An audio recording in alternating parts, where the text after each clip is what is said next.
Hi, I'm Jo. I work in public health as part of Somerset Council. One of the things that we're very aware of is that there is likely to be about 5 children in every classroom that are experiencing mental health distress. One of the big things that get flashed by our young people when we're talking to them about stigma and discrimination is the lack of understanding between teachers and the students. And so there's a lot of work that we're doing at the moment to support students through our work in schools.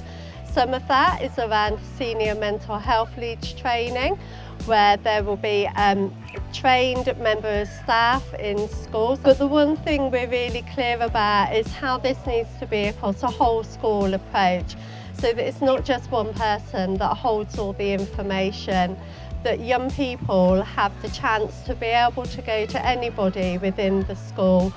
A lot of the groups were picking up on the same points, so I've picked a lot of them out. Don't focus on awareness days, it needs to be all the time.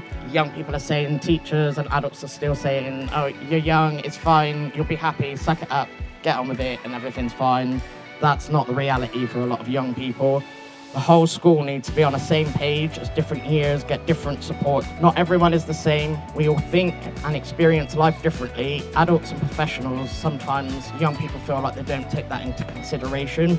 There needs to be more awareness around physical ways that young people deal with anxiety and mental health problems. Things like no or low eye contact, speaking quietly, keeping coats on, hoods up with hoodies.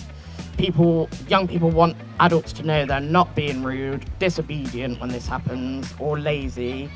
It's how they deal with their anxious symptoms. Young people need to have a safe space within schools, colleges. They can go if they feel distressed or need somewhere just to chill out without feeling pressured by the rest of the school because they've taken that time. Just because young people are young does not mean that they can't experience mental health difficulties the same as we do as adults. Adults need to actively listen. Young people know when we're listening properly versus only listening but not actually taking it in.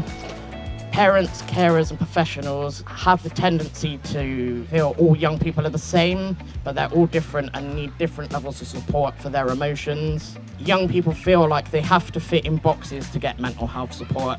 Some feel they're too low complex, some are too high complex and they won't get seen by services. Too many judgmental comments from adults. I can give you one that stayed with me from having these conversations. One of our young people was told at age 17 she was too crazy to do college because she's got anxiety.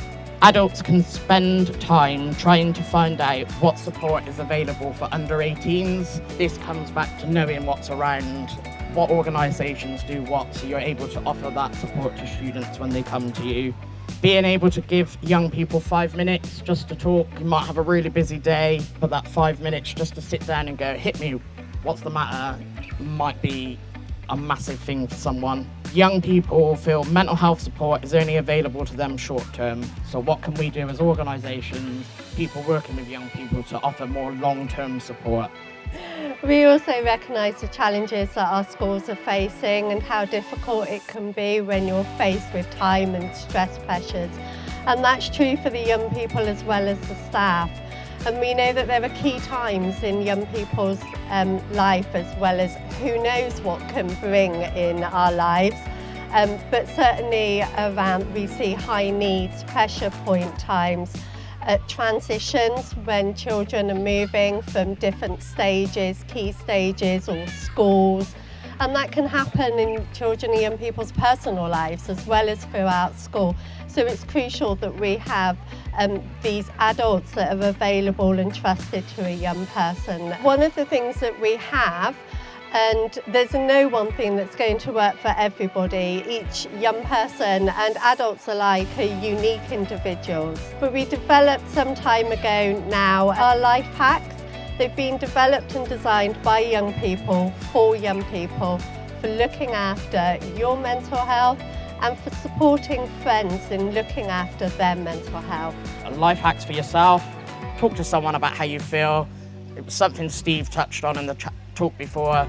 Talking is good, it's important. Spend time with your friends. Always good to keep morale up. And then I've got a couple for life hacks for looking after a friend with mental health. Try not to judge your friend, make time to listen, and spend time with your friend doing some fun stuff. Thank you, Jake.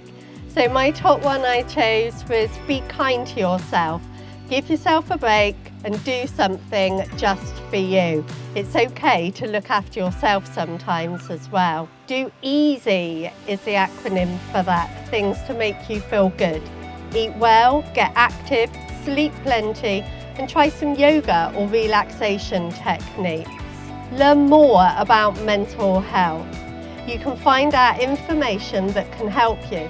And finally, ask for help if you need it. I think that's the key message, isn't it? And can be one of the most difficult, as we've heard from the other speakers. But there are lots of people out there who care about you and want to help. So remember, you're not alone.